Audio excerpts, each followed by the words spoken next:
say in most sparkling wines, that is the procedure. There are many different ways to do it, as we'll see. But in Champagne, their method, and this is known as the method champenoise.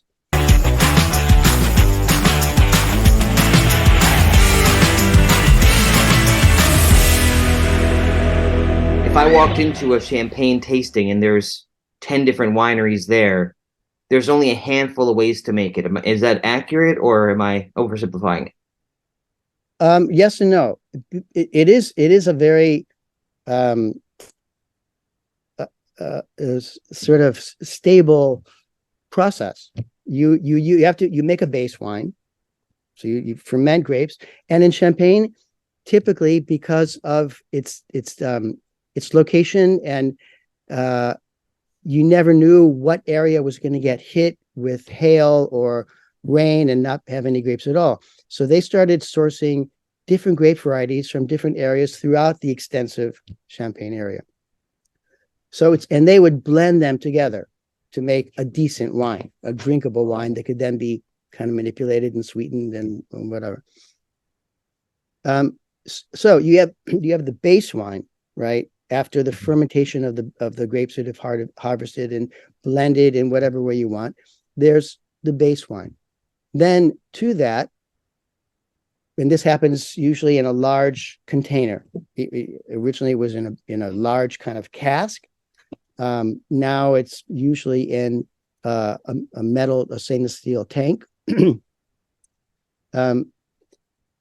So that's the first fermentation.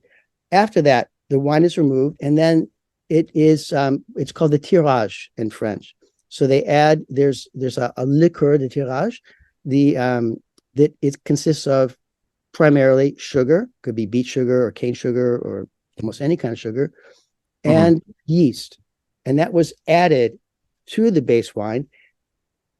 That is still in a big in a big kind of mixing bowl, a big tank, measured out based on the calculations that that the pharmacist provided, and then they're put they're put in individual bottles, and then the bottle is sealed with usually with a crown cap, or it used to be wax and things like that. They would keep the wine in the bottle, of course, and they would sit in the cellar for a period of time to create the secondary fermentation in a closed container.